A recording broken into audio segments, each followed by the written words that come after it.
Welcome back, everybody. My name is Tim. This is another Real Ideal Gear Review, and today we're looking at replacing my Olight Baton II S1R. This is a flashlight that has served me well for years, and I've kind of grown out of this flashlight. I'm not a huge fan of it anymore for a couple of major reasons. One is the magnetic charging system on here. I don't know how many times I would go on a trip, whether it be by car, hotel, that kind of thing, or out camping and hiking, where I would forget to bring the proprietary charging cord for this flashlight. Now, in my Tier 1 carry that I have, which is that kind of a pouch, and if you're not familiar with that, go back and look at my playlist. I have a Tier 1, 2, and 3 carry.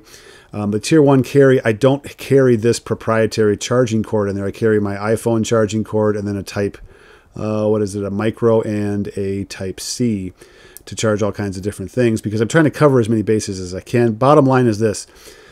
The magnetic charging system, which is proprietary, it does not fit overall long term. I'm not a fan of the magnetic charging system like this, and unless you can take the battery out and replace it with another one, which you can, that is just something that I'm just not interested in flashlights that do that anymore. So for me, this flashlight doesn't really serve the same purpose that it did now that my eyes have been opened a little bit more to the different types of flashlights that are out there, including the Type-C charging. And it's like, why would I go back to a magnetic-based charging system?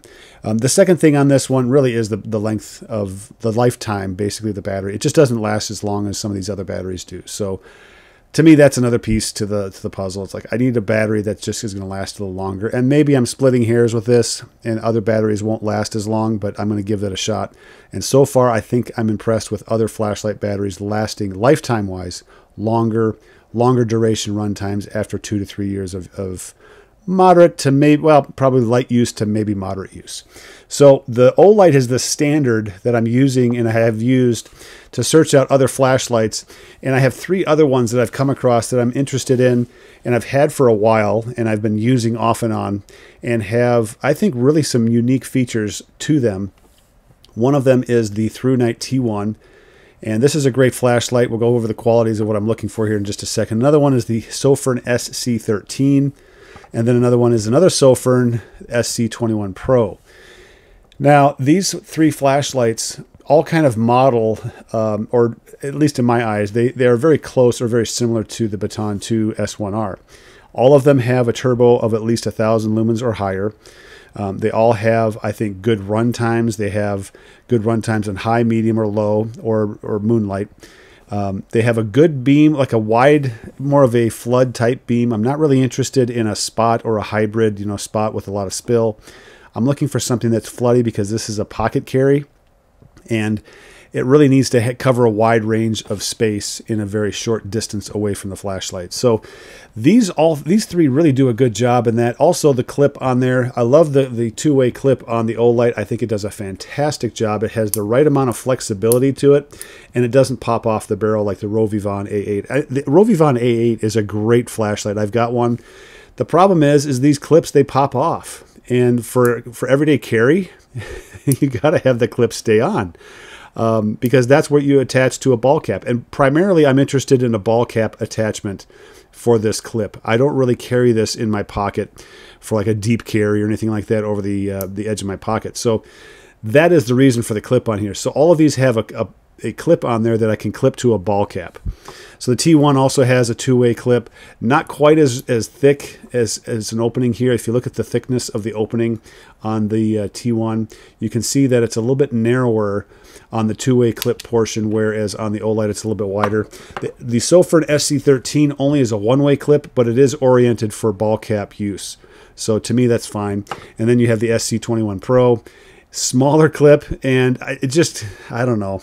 When you start to look at the length of these clips and you look at this SC21 Pro, it's like, why did they put such a small clip on here?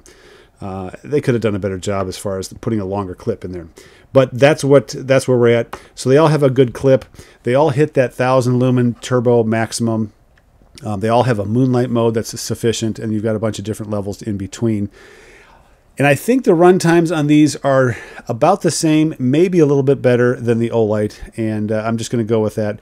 And the charging systems on these are all, if I remember right, I think they're all Type-C. I'm going to look up my notes here, but I believe that they're all Type-C.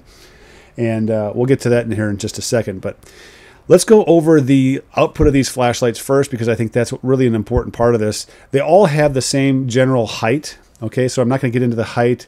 Generally close in diameter. I would say the SC21 Pro is probably the closest, and the other two here, the Thrunite and the SC13, are a little bit thicker in diameter. The Olight is actually the thinnest of the four, so I prefer a thinner flashlight. I'm not really that interested in the bulky, really stubby, really big 18650 type thing, or 18350s. I'm not interested in those kind of things. And I think, and I say that, and I think the Sofirn SC13 might be an 18350, and sure enough it is. So I stand corrected. But the bottom line is that this is actually on the stubbier side. I'm not totally sold on the stubbiness, the thickness of this flashlight either. So that is a ding against that. All right, so let's go back to the outputs, because that's what I started talking about, and I went down a rabbit hole or a squirrel hole, whatever. I don't know. Squirrels don't go down holes. But anyway, the outputs for these, the SC21 Pro, let's talk a little bit about this one first. It has 1100 lumen output for about a minute. Then it goes down to 600, then goes to 450. The 600 will last you about 55 minutes. The 450 will last you about 52 minutes, which is kind of odd that both the 450 and the 600 last about the same. It also has a medium low, which is 250 lumens, and that'll last for about an hour and 20 minutes. And then you have the low, which is 80 lumens for 3 hours and 51 minutes, and moonlight mode, which is 5 lumens, and they don't have a runtime on that. Now the turbo and the moonlight mode for any of these, I'm not really all that concerned about the runtime, because in either case, moonlight modes are typically so low that you're going to be able to run this pretty much between the start of your trip or wherever you're going and the next time you charge it. I don't have a concern about moonlight mode running out on any of these flashlights. The turbo, it's temporary. You're not going to run it for very long anyway. Regardless of the flashlight, it steps down after seconds, maybe a minute. So to me, turbo is like that quick access to a large area that you want to light up. Okay, you're not doing it for a long period of time anyway. So to me, the runtime on turbo is not that important either. It's the high and the medium that I'm really focused in on. So for this one, the high and the medium are both about the same, just under an hour. Okay, all right, let's go on to the next one. The next Sofirn SC13, which is 1300 lumens for 2 minutes. Then you get 500 lumens for an hour and a half. So already so this is the high mode. So the high mode is 500 lumens, a little bit less than the 21 Pro, but you're running it for an hour and a half. So to me, that's a huge step up.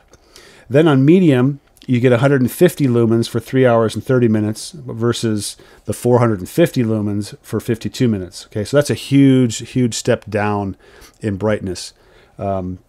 And then, of course, you get the low, which is 10 lumens for 17 hours, and 1 lumen is 100 hours. So as far as these two go, the Sofirn is going to operate at a higher brightness than the 21 Pro versus the SC13. We're going to talk about that in a minute, though, because there's some differences between these two flashlights and the SC13, too. So these are not apples to apples across the board. Now, the Thrunite T1. The Thrunite T1 max is 1500 lumens for 3 minutes. Then it goes to high at 685 for just over an hour. And then it's 15 lumens. They list it as 15 lumens for 35 hours. That's because this is a ramp system. You ramp it up, you ramp it down. So there really is no medium, low, that whole in-between high and low is just a ramping system. So let's just assume for argument's sake that it's very, very similar to the SC21 Pro. All right, and I think they really are, because your maximums are pretty close, the run times are pretty close. So there's a lot of similarities between the Sofirn SC21 and the Thrunite T1 as far as run times go. Now, when you look at the lenses, so we have the lumen output here. When you look at the lenses on here, you're going to see a little bit of difference between the SC13 and the SC21 and the T1. The SC13 has a Fresnel lens on here, and so therefore the candela is higher. The candela on the SC13 I think is 11,000. Yeah, it's 11,750. So that's also something to keep in mind. If you're looking for something with a little bit more reach as far as light goes, you're going to want to go more with the SC13 and then the 21 and then the T1 as far as the reach of the light itself. But as far as the lens goes, this is where the Fresnel lens really helps kind of collate the light and just get it out there a little bit further. You have kind of the orange peel reflector texture on both of the inside of these reflectors here as well. You're going to get a much more natural light out of the 21 versus the 13, at least the ones that I have here. So you're going to get a little bit more candela and brightness out of the cooler light versus the more natural light. So that's your temperature, the degrees Kelvin. So far the spread on this, there's some differences that are in here that I think are significant, but it also kind of points to how are you going to use your flashlight. Next up, we're going to look at just some of the features that are not listed, or not features that are not listed, but features that are kind of different. The SC21 Pro runs off of Android 1. So you do have some programmability involved with this flashlight that you don't have in the other two flashlights. The Olight, surprisingly, has a timer on it. And if you haven't looked this up on YouTube, look it up. There's a timer function on here. I never knew that it had a timer function. Frankly, I don't think I'd ever use it anyway. So it wasn't a big deal once I found out about it because, like, well, I'm not really that interested in having a timer on my flashlight anyway. Oh, the 13 has an interesting feature. You can plug this in, so it's Type-C. You can plug this in and use, I believe it is medium and low. You can't use high or turbo when it's plugged in. So let's say your battery or your flashlight goes dead, you can plug this into an external battery source and you can run this on low. And I think you can run this on medium, which is really a nice feature. I don't think you can do that with the other two. I don't know for sure, but I do know that you can do this with the SC13. So there are some little differences there when it comes down to the flashlights as far as just kind of, you know, what's a little bit, what's a unique feature they have. What's the overall conclusion on all three of these? I have actually used the Sofirn SC21 Pro more than I've used the other two so far.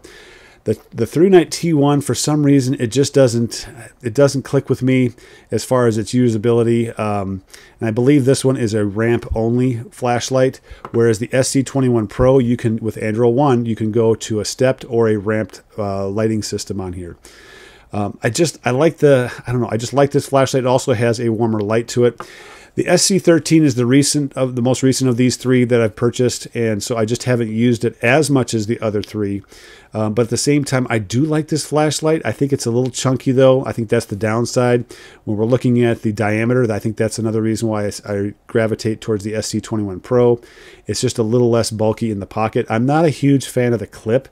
When you look at the size of the clip on there, I think it's too small. If they had made it just a little bit bigger, I'd be more inclined to, I think, carry this even more. Oh, the magnetic tail cap. I did mention this.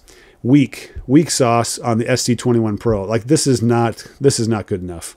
It's there, but it's just any kind of like a little bit of a bump, maybe a little bit of a vibration in there may throw this thing off of its attached source. So the other two, the SC13 is actually one of the best. The T1 is probably second best and not by far from the best of these three. And the 21 Pro by far is not as good as the other two. So the magnetic tail cap piece, that is a requirement that I have for a pocket carry because it's a way to mechanic, like if I'm working on the truck, backing up at night. I've used those terms, those examples a lot, but I do that a lot. So the hands-free piece, the hat clip, that whole thing, I think is really important for a flashlight like this. So there you go. That's what I think. Let me know what you think of these three, actually all four, the Olight, the Thrunite, the Sofirns. Let me know what you think of these. Put those in the comments down below. I'm curious to see what you have for pocket carry of a similar size, dimension, outputs, all that stuff, tail cap, clip, and all that. I'm just kind of curious to see what you have to say. So there you go. My name is Tim. This has been another Real Ideal Gear Review. We'll catch you guys next time.